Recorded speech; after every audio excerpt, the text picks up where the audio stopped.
Yes, okay. Very good. Well, welcome everyone.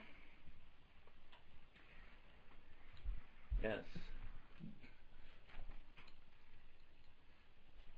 Don has a smiley face.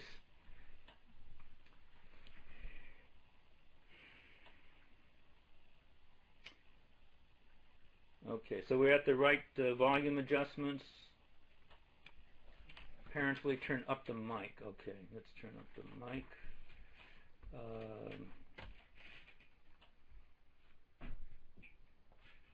Maybe move this a little closer here. How's that? Okay, the mic right next to the mic button. Yeah, the mic is up all the way, but the input level is indicating very low. What could be the explanation for that? Yeah, I got the mic up to 10. Oh, it does sound good? Okay. Okay. Ray, is that good for you? Okay.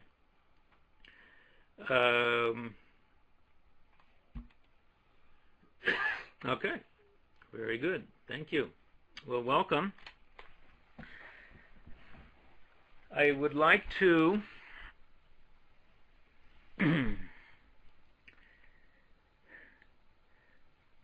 teach you the entire Torah while standing on one foot.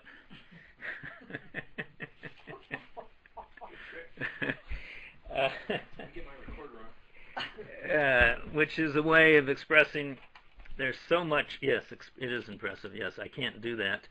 I would like to do that. I would love to do that. I'm expressing, sharing with you my delightful frustration at wanting to share everything that I know and have experienced about Torah with you in 1 hour. But until we get into the next world, that won't be possible. So we'll work with the fractals, the fractured fractions that we can. Being that Friday night begins the Jewish festival of Hanukkah, I would like to devote some time to that. And if we can do it in half an hour, everybody, ha ha, we will return to our normal subject, the text of the exposition on the Tree of Knowledge by Rabbi Shlomo Eliashiv. But there is a concept in the Torah world called Inyana de Yoma, meaning the matter of the day. And even though, like in yeshiva learning, there are regular sidarim, regular seder, meaning a regular curriculum program of learning that is maintained every day. There's regular subject in the morning, regular subject in the afternoon, and in the evening as well. However, when we come into one of the chagim, one of the Jewish festivals,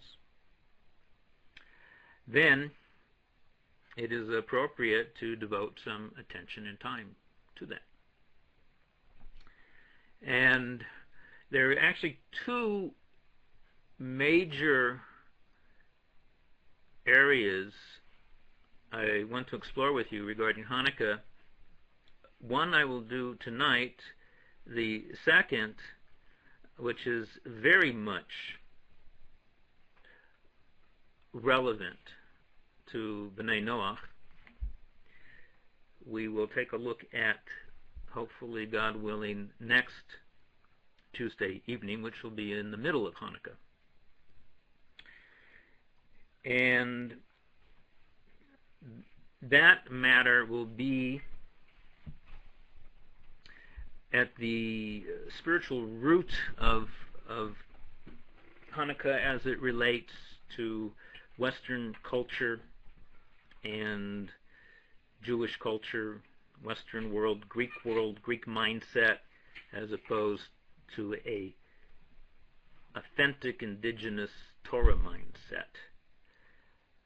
Because this is at the root of what the battle of Hanukkah is about.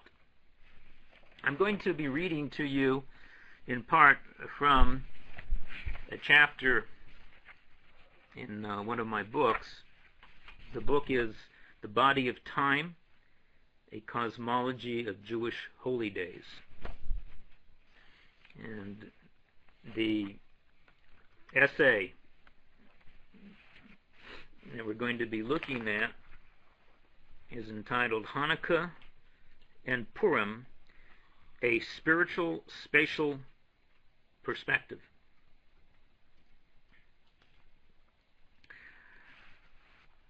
Although I assume most, if not all of you, are familiar with the Peshat, the historical narrative of what Hanukkah is about, let me just quickly read to you to remind ourselves. I do it myself. Each year, each festival, I reread about it to remind myself, refresh myself, and then hopefully go deeper. This is the way of Torah. The historical account of Hanukkah is well known. The Talmud tells us that beginning with the 25th of Kislev, that's the Hebrew month that we're in now, 8 days of Hanukkah are observed, during which no eulogies are delivered, nor is fasting permitted. For when the Greeks entered the sanctuary, they defiled all the oils, and when the Hasmoneans, also known as the Maccabees, defeated them, they searched and found only one remaining jar of oil with the seal of the Kohen Gadol, the high priest. Although it contained only enough oil to burn for 1 day, a miracle occurred and the oil burned for 8 days. A year later, the rabbis designated these days as Yomim Tovim, festivals, on which praise and thanksgiving were to be said. This is a quote from the tractate of Shabbat from the Talmud.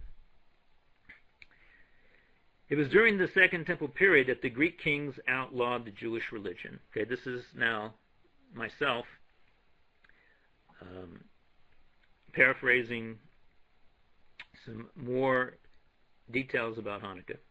It was during this Second Temple period that the Greek kings outlawed the Jewish religion, forbade them to engage in the study of Torah and the practice of mitzvot, and ravaged and defiled all that had been ritually pure. The Hasmoneans were finally able to subdue the enemy, whereby they designated a king to rule over Israel, and the Hasmonean reign lasted for more than 200 years.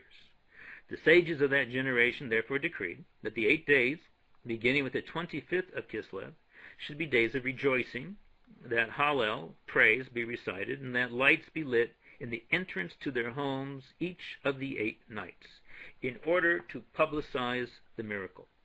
These days were called Hanukkah, that is to say, Chanu, they rested. The word Hanukkah, which in and of itself means dedication, in this context, rededication, the rededicating the service of the temple,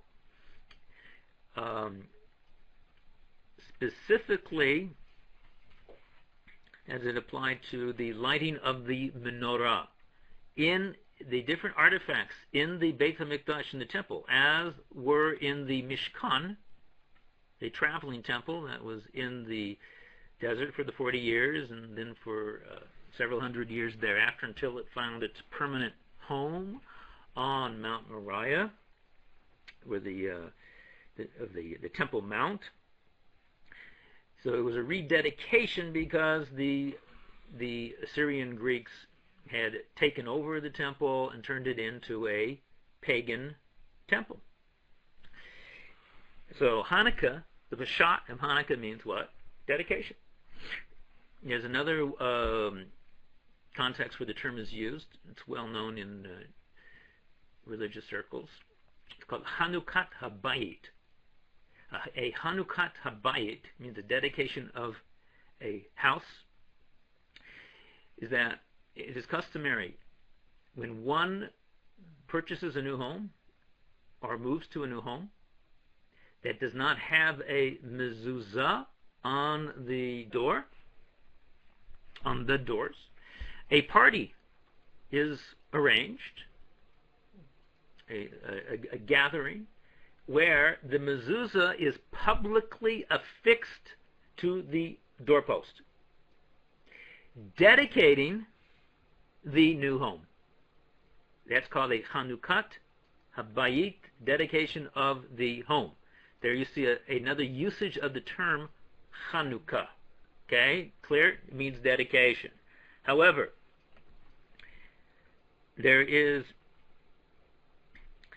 a homiletic explanation, or an encoded additional explanation of the term, because when you break the term down into two words, it spells Chanu Ka. Chanu means literally they rested.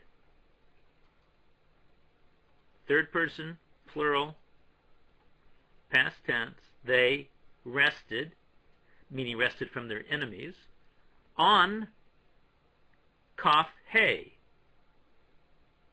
Kaf is 20, Hey is 5. On the 25th. Isn't that clever? Oh, those rabbis, so clever. They think of everything. Yeah.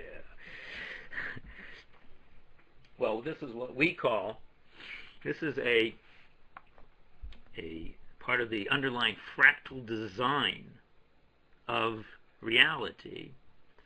As we're going to see, Hanukkah is not just a human invention. It's following underlying fractal patterns embedded in the inner design of creation itself. And was Hanukkah in the garden? Very good question. Ooh, Allison. Okay. Allison asked the question. It's actually an insider's question. It says, what was Hanukkah in the Garden of Eden? And she's echoing what we've said to you before.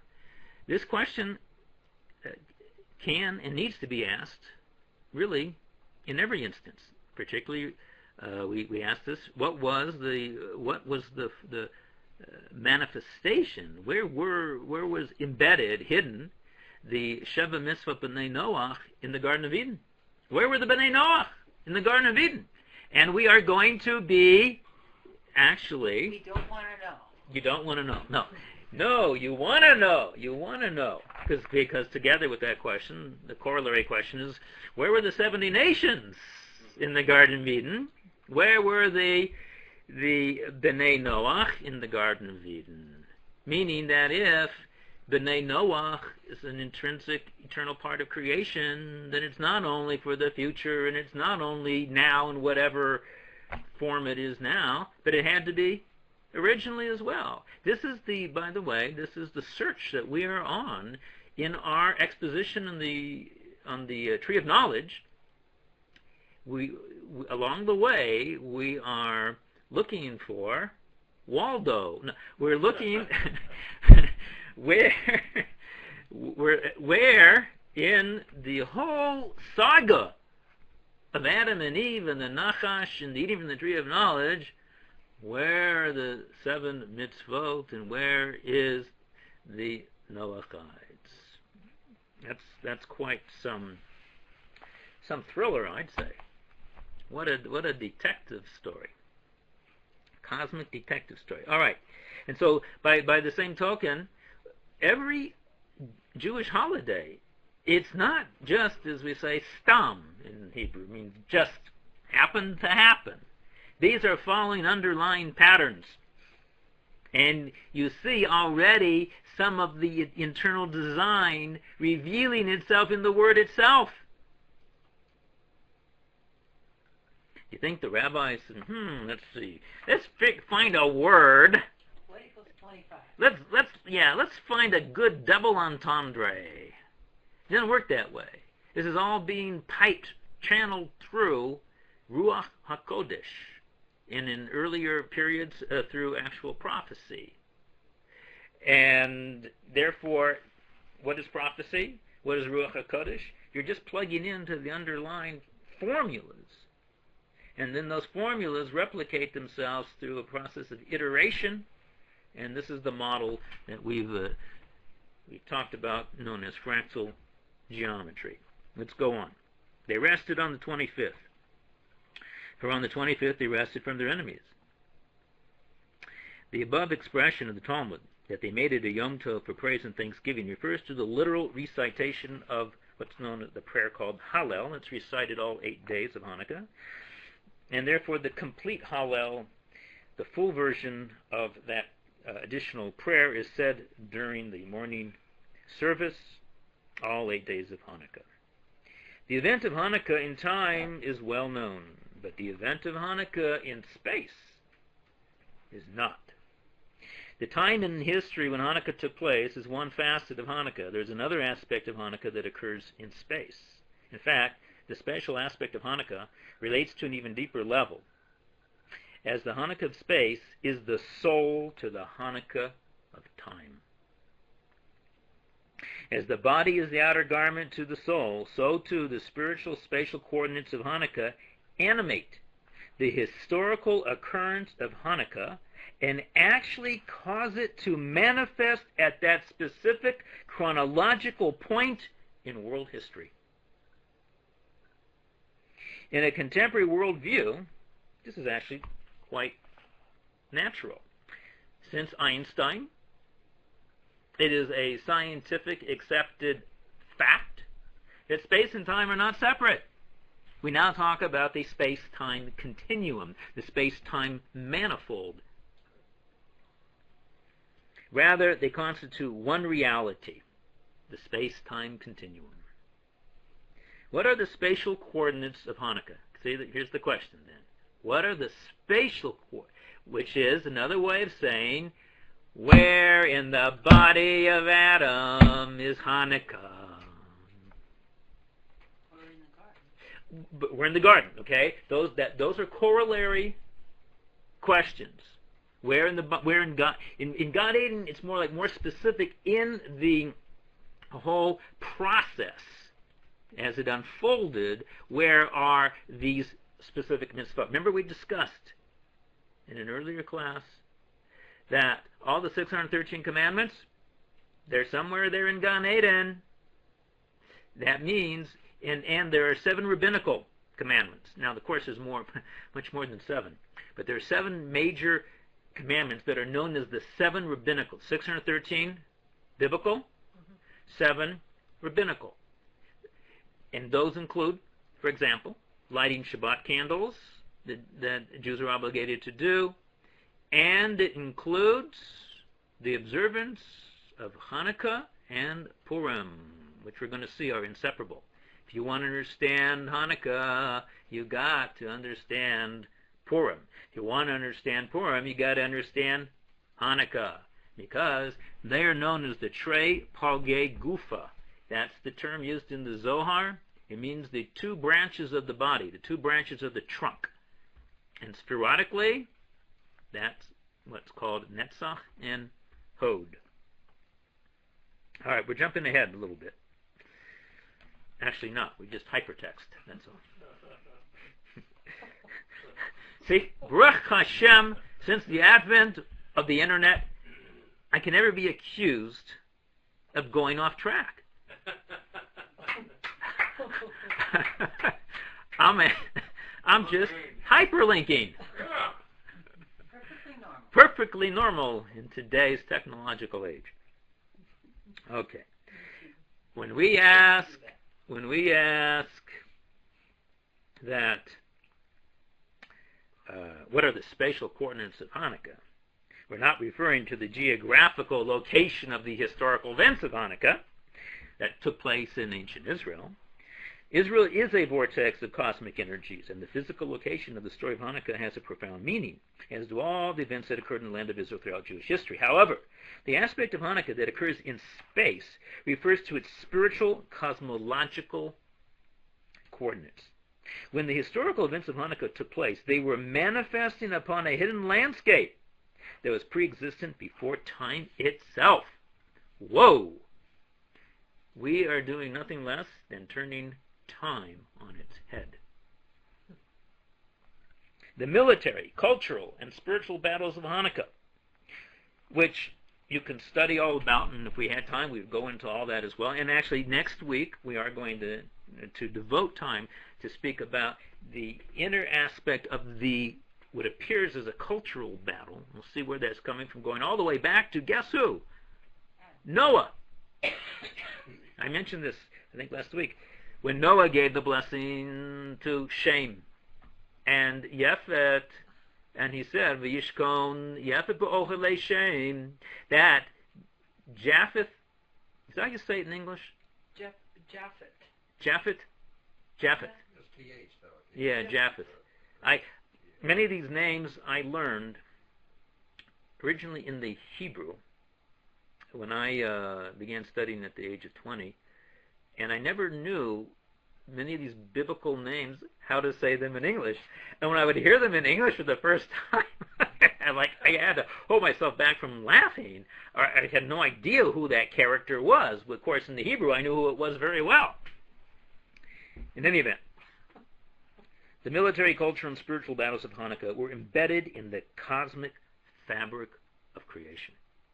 It is precisely due to this concealed inner design of creation that we observe the 8 days of Hanukkah. However, a great tikkun, a rectification, was effected in the cosmic fabric of creation 2,300 years ago. When did the events of Hanukkah take place? 2,300 years ago. By the way, when was the Torah given at Mount Sinai? 3,300 years ago. Very good. At that time, the Hasmoneans and the sage Kabbalists permanently and eternally altered the structure of reality. This collective tikkun has helped pave humanity's path towards final salvation and messianic redemption. When we view Hanukkah from a spatial, temporal perspective, we can begin to resolve a number of insufficiently answered questions about this festival. One puzzle that has drawn the attention of many a rabbi and commentator throughout the centuries is, why 8 days? According to the natural understanding, Hanukkah should be observed for only 7 days, corresponding to the 7 miraculous days.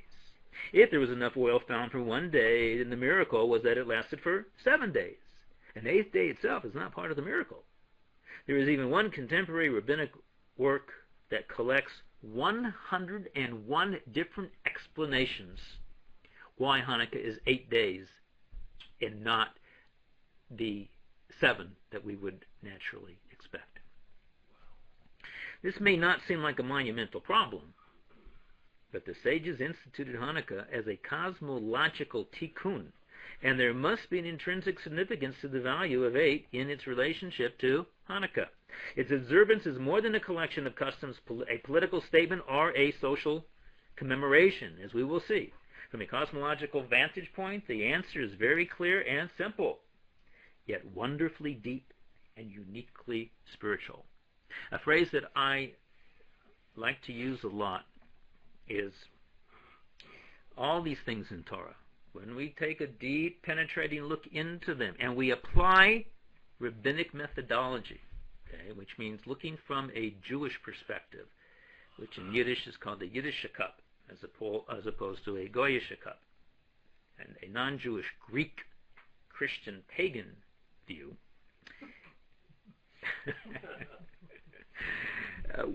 By the way, here, quit, hypertext. We, as Westerners, and what I'm saying now applies both to assimilated Jews and certainly to Gentiles, until one studies Torah methodology and the rabbinic mind, it is virtually guaranteed. I don't care who you are. I don't care how deep. I don't care how high your IQ is. I don't care if you're a theologian. I don't care how long you studied in seminary. But until one begins to really think and believe and feel like a Torah Jew or a Noahide, a Torah Noahide, then you can assume that we are thinking like Greeks, believing like Christians, and want to be pagans.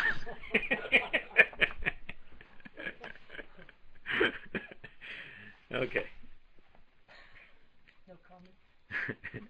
There is also an important relationship that Hanukkah shares with the festival of Purim that is generally overlooked. In fact, when we will see that it is impossible to truly understand the total picture of Hanukkah without Purim and vice versa. The similarities between the two are more than coincidental. Furthermore, there is confusion as to the halachic status or seriousness of these two events in the Hebrew calendar.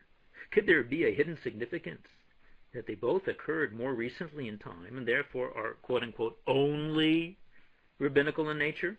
In fact, there is a cosmic director who is orchestrating these two festive players with a sublime logic.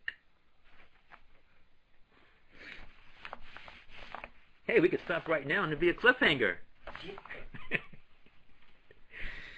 The spatial fabric upon which Hanukkah occurs, along with virtually every biblical and rabbinical festival, is a template known as the 10 Sfirot, or 10 divine emanations. Although for some the term Sfirot conjures up something mystical or nebulous, it is really very simple and concrete. Oh, I forgot to mention, I got to come back here, homepage here. The expression, concept that I'm very fond of is that when you delve into Torah, it becomes profoundly simple, yet simply profound. Simply profound, yet profoundly simple. The spatial fabric upon which Hanukkah occurs, along with virtually every biblical or rabbinical festival, is known as the 10 Sfirot. And really it's not mystical at all. The Torah teaches, specifically through the Kabbalah, that the nature of all temporal events, not just spatial events, are occurring upon a divine landscape, the hidden symmetries upon which time flows. There is an inner design to time as well as there is to space. The internal design of reality is patterned after the spherotic model. Sphira. Okay, and if you don't know anything about Kabbalah or Sfirot, here's your first initiation. And then once again, it's profoundly simple. Sphira simply means a number, an amount, a value, a unit, or a coordinate. That's all. The Sfirot are the emanations, these 10 numbers, amounts, values, units, and coordinates that are emanating out of the unknowable Ein Sof. And they constellate in recurring fractal-like patterns virtually everywhere throughout creation.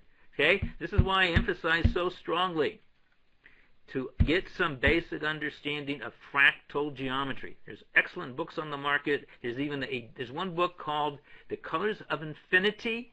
You can order it online, and it comes with a DVD. You don't even have to read the book. You can just watch the documentary, and it is awesome. And fractal geometry is part and parcel of the way the rabbinic mind thinks and operates, going all the way back to Adam, going all the way back to Adam Kadmon, primordial man. And that is, everything here is simply, it is self-replicating underlying fundamental formulas, and the fundamental formula of the formula comes in the shape of 10 coordinates. And those 10 coordinates are none other than what? The human being, our shape that we are in. Time has a shape, contrary to most of the history of science, going all the way back to the ancient Greeks. What is time? Oh, it's just a river, and somehow we're flowing in and we can't do anything about it. Oh, no, no, no, no. Time is an illusion. It doesn't really exist. Well, thankfully, in modern cosmology, okay, time is being looked at in a very different way, due no little to the influence of Albert Einstein. But here, let me see if I can pull this up now. I don't know how big it's going to come up. That's the problem. Let's see.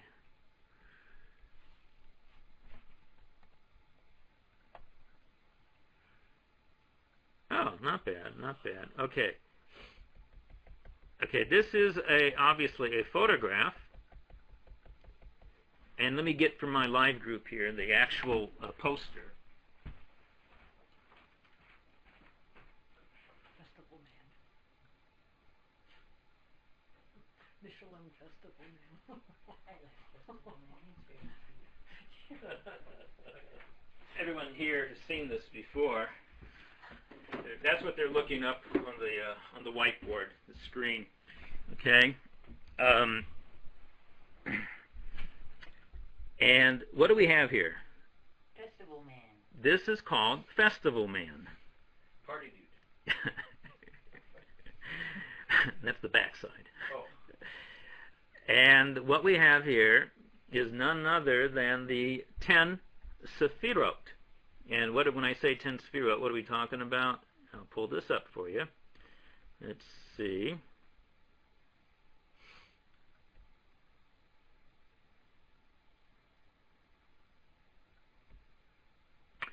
Let's get the 10.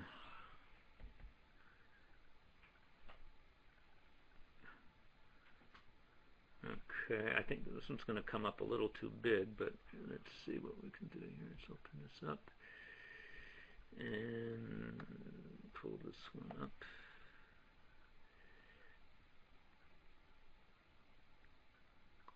Okay, it's a little bigger.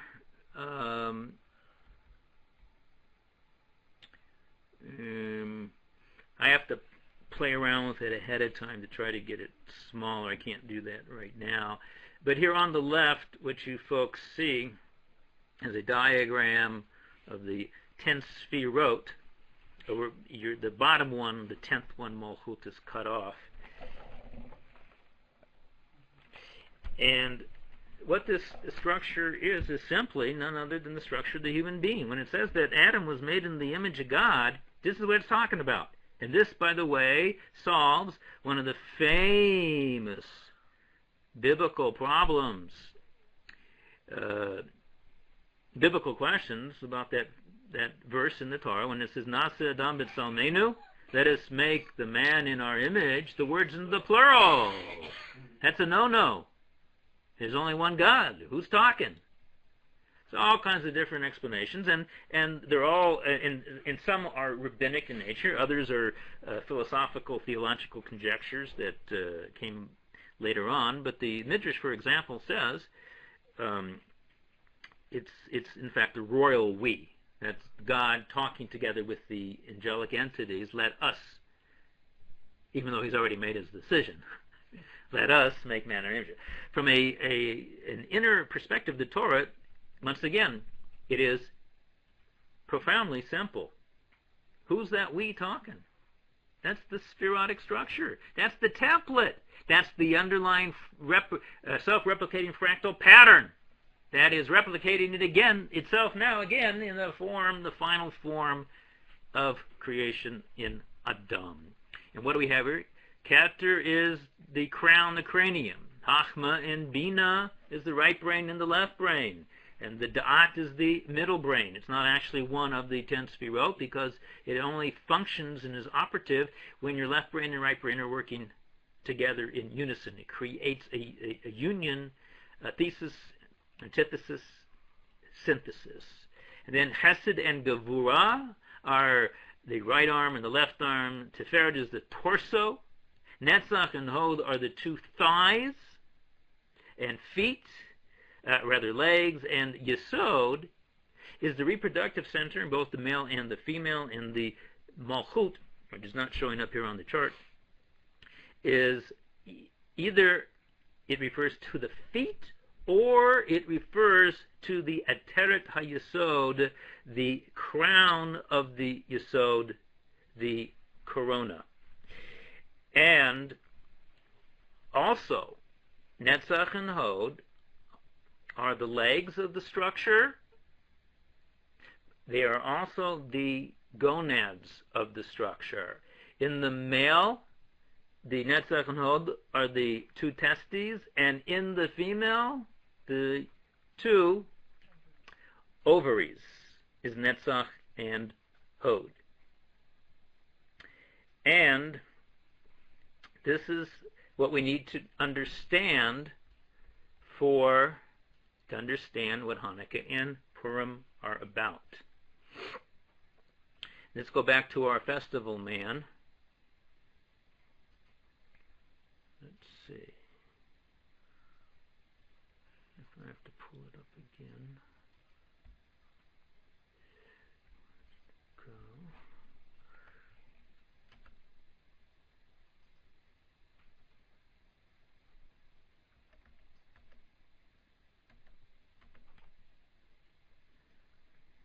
Let's find my festival man here. Got lost in cyberspace. Charts. Here he is. Okay.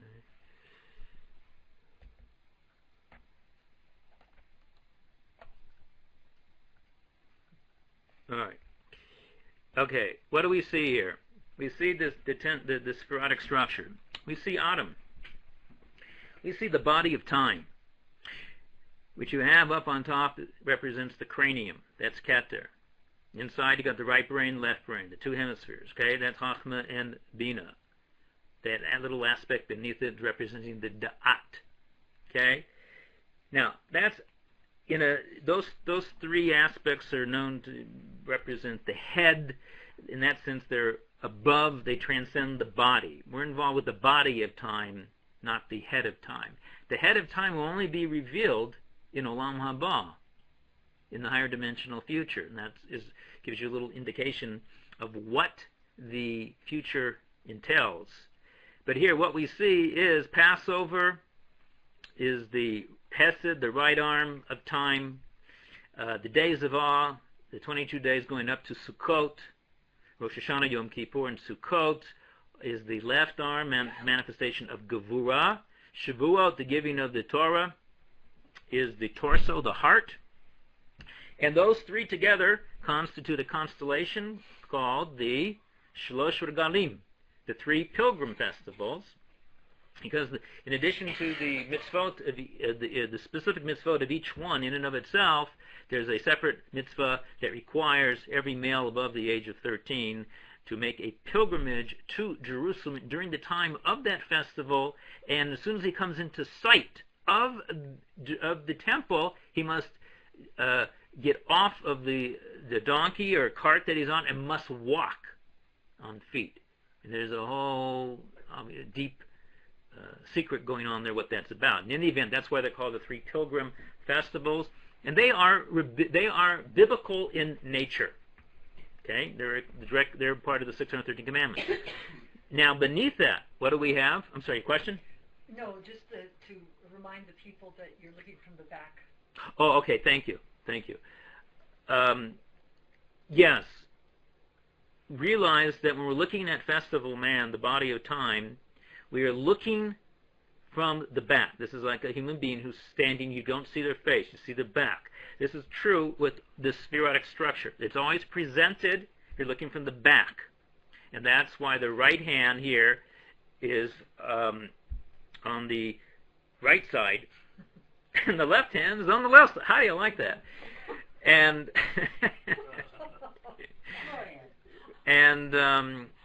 part of the reason for this, or an allusion to it, is when Moshe makes the request to see the face of God, the divine says, no man can see me and live, but I will show you what?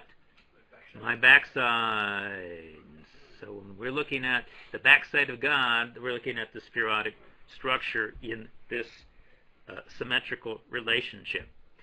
Now, beneath the waist, and that's why there's a separation between the upper torso and the lower body, Hanukkah is associated with Netzach,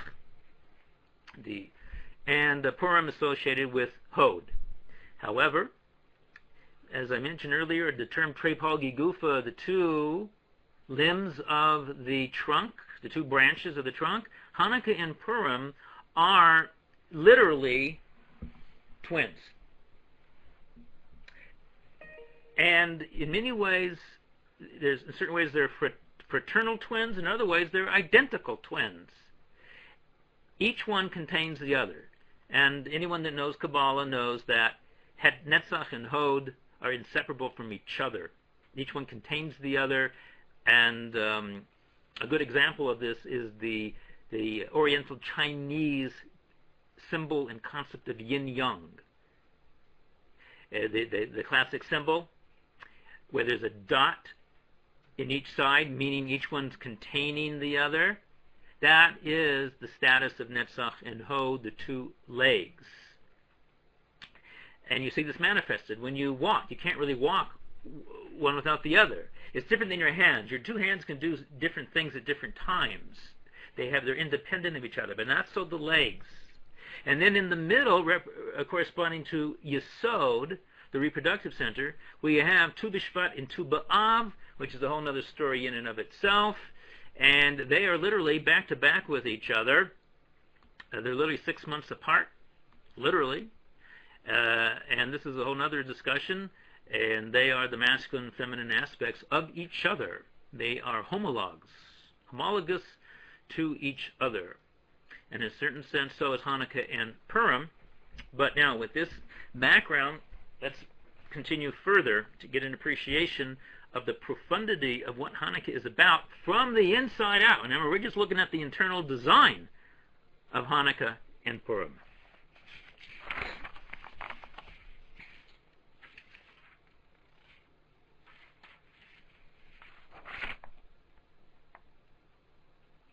The specific divine spatial coordinate where the tikkun of Hanukkah and Purim takes place is in the Sphira of Netzach and Hod.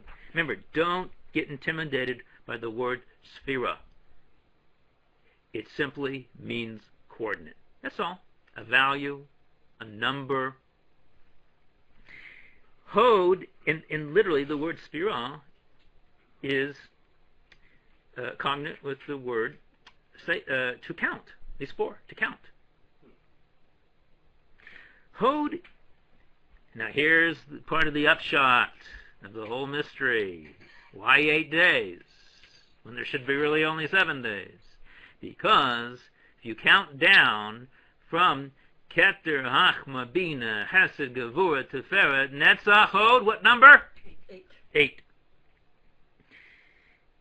Hod is the 8th sphere, counting down from Keter, the first of the 10 emanations. The emanation of Hod with its attributes is the essence of Hanukkah and its intrinsic cosmological connection to the value of 8.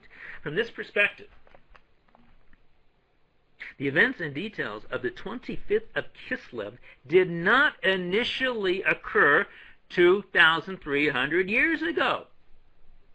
Rather, they first occurred in the coordinate of Hod, which then manifested its content into the body of time and was born as the events, both physical and spiritual, of the Hanukkah that we know, turning time on its head. This is, I tell you, this is the dividing line between the men and the boys, as they say.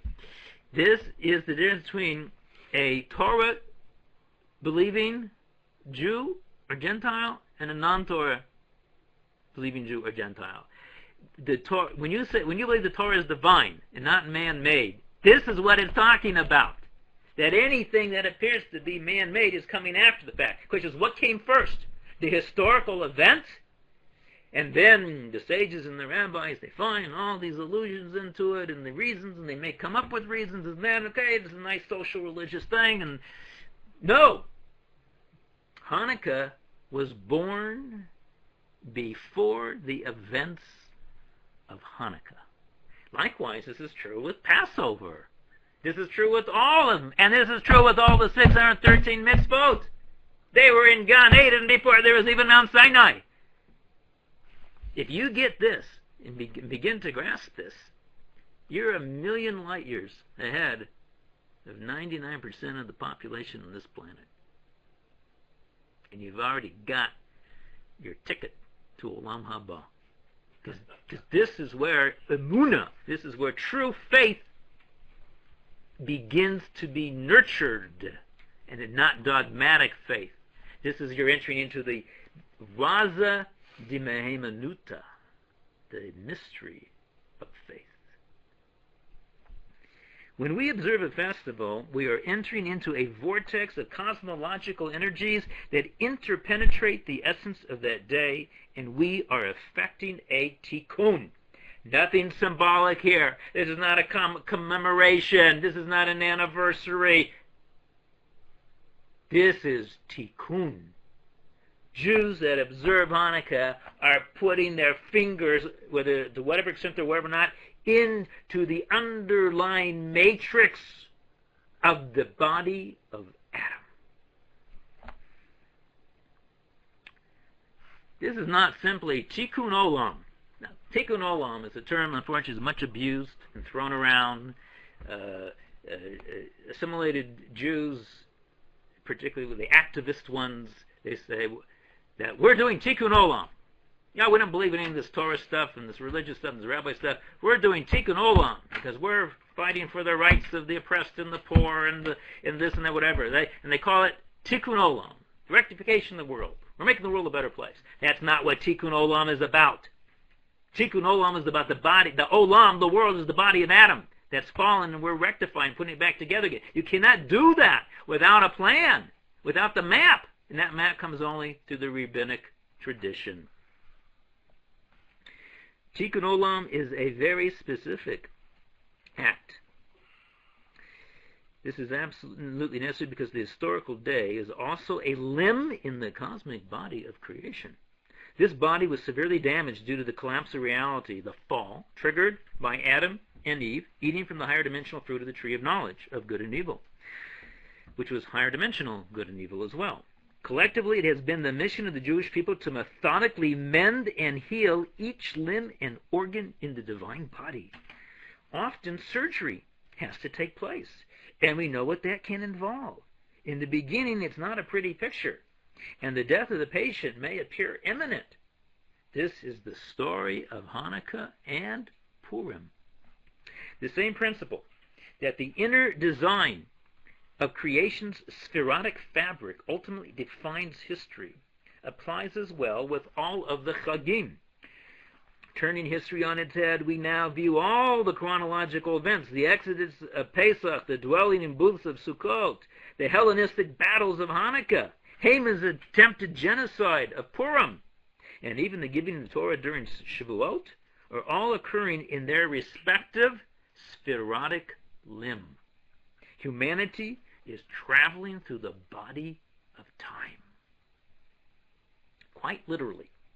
As the Jewish nation passes through each spatial coordinate in the body of humanity, the collapsed higher dimensional body of Adam and Chava, a specific tikkun is made for that precise coordinate.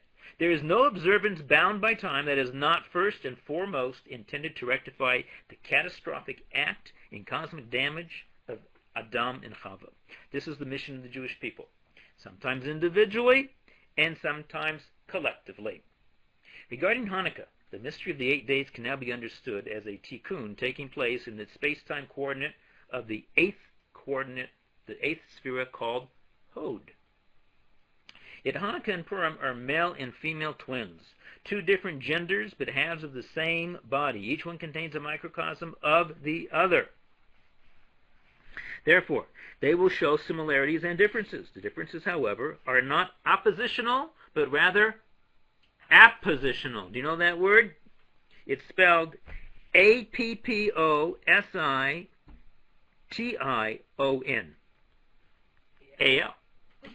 Look it up in the dictionary. It's not a commonly known word, and it's a tricky word because it sounds almost like you're saying oppositional, from opposites. These are not opposites. Appositional just means two things placed side by side with each other, but they are not opposites.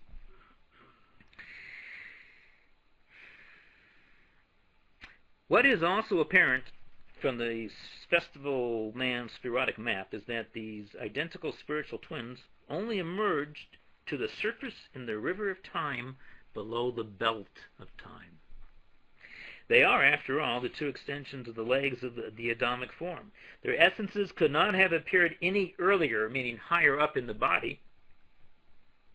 This explains why there is no explicit mention of Hanukkah or Purim in the 5 books of Moses, which in the Adamic timeline, as we explained, corresponds to the torso of time. Hanukkah and Purim are not biblical in their origin. To the contrary, their roots must be rabbinical. This is precisely and cosmically so because of the spatial coordinates that they both occupy, Netzach and Hod. They're outside of the biblical torso. Rather, they're in the rabbinical legs of time. We can now understand why the sages in their rabbinic traditions are metaphorically known as, guess what? The legs and feet of the Torah. That's not just a pretty little metaphor. No, that's not a pretty little metaphor. They refer to themselves and the rabbinic tradition as the legs and the feet of the Torah, because they knew something that we didn't know. They've got the map. Hanukkah and Purim are referred to as minor festivals in contrast to the major festivals. Those terms, by the way, are not in the Torah tradition, rabbinic tradition. This is how it's known in the English tradition. They're called the minor festivals. Thus, they have acquired a sense that they're less important. They're trivial. And of course, what's added to this has been the fact that, unfortunately, Hanukkah comes out,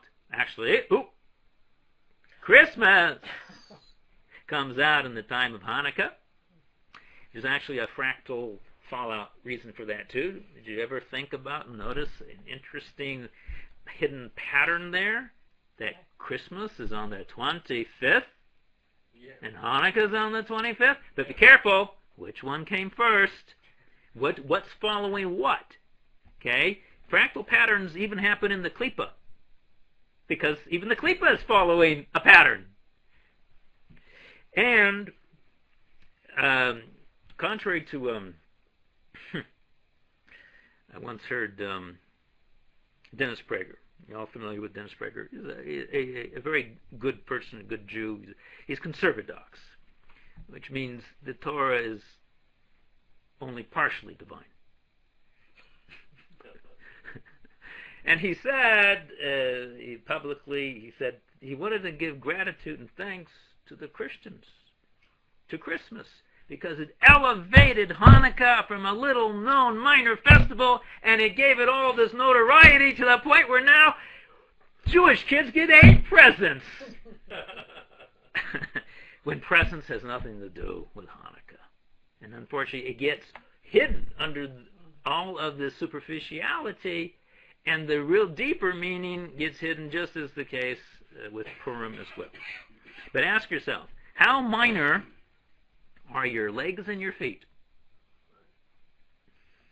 Can we do without them? Not on this plane. Likewise, contrary to common notion, a mitzvah, or ruling that is rabbinic in origin, does not fundamentally have any less spiritual depth or cosmological effect than one that is biblical in origin. This is, again, the dividing line. To believe in the Torah is not enough. In the Torah, they believed in the Torah, and in Moshe. They believed in Hashem, in Hashem, Moshe Abdo, his servant Moshe. The Torah is true, and Moshe is true, meaning Moshe is the rabbinic tradition. It's inseparable. Just as the thighs enable the thrusting power to procreate, the legs that give the mobility to the body, and the feet the direction you go, likewise, are the two quote-unquote minor rabbinical sfirot of Netzach and Hod. They are both the Word of God, only emanating from different parts of the divine body. And I emphasize that part about the thrusting power of Netzach and Hod because I don't know if we'll have time or not, so I'll mention it now. There's a famous statement that says that even in the future, even if all the other festivals were to be non-existent, to be nullified, okay, the days of Purim and Hanukkah will last for eternity. Now, some people know that only, because one place it's quoted, only the days of Purim will last forever, and it says, and so it seems like all the other festivals you won't need because the Pesach, all the tikkunim of the body will be done. You mean in Olam Haba? In Olam Haba, yes. So, but it says that Purim will last forever. There's another source that says Purim and Hanukkah, which now is logical. If anything about Purim is going to have to be somehow true about Hanukkah as well. So why is Hanukkah and Purim going to be last for eternity in Olam Haba, even though there won't be Pesach and Shavuot and all the other Hagim? First of all, it doesn't mean that these other Hagim are going to disappear. It just means in simple flatland terms they're going to kind of recede into the background because they're eternal, right? The patterns. But and really they're not even going to the background. It's just that something about Purim and Hanukkah is going to come to the foreground in Olam Haba. What is that? Part of the secret is a very, very esoteric concept, but part of it, if you can begin to understand, it lies in the very concept, the function of Netzach and Hod, because they are the thrusting power of Yesod, of the procreation power. In other words, when Olam Haba, the next world, it's not over then, guys, it just begins. Because, as it says, Michayel Lehayel, that we go from strength to strength. There's no peace for Torah scholars, not in this world, not in the next world. What do you mean not in the next world? What's it all about then? No, it means that you're ascending. Olam Haba is just the beginning of Olam Haba. And it's the thrusting power of Netzach and Hod, buried, hidden in Hanukkah and Purim, that eternally is going to be, it's part of the procreative power of the Ein Sof, to continue revealing, manifesting, and creating worlds within worlds within worlds.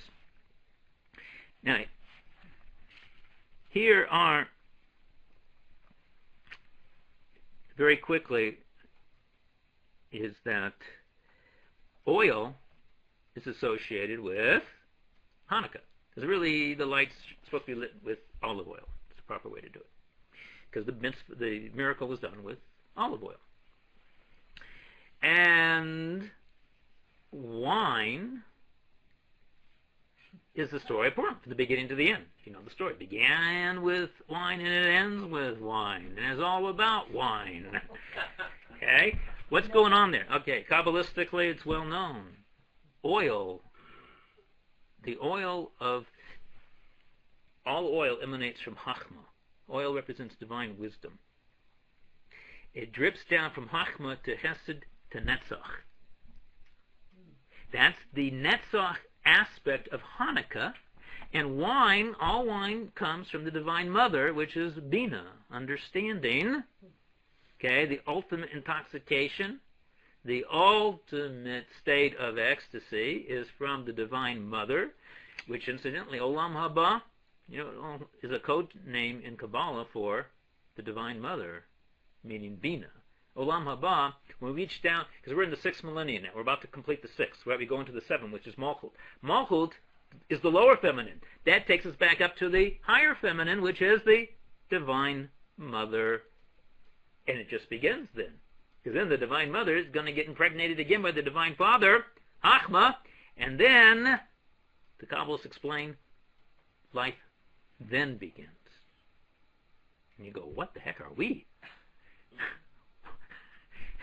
You can think about that one between now and next class.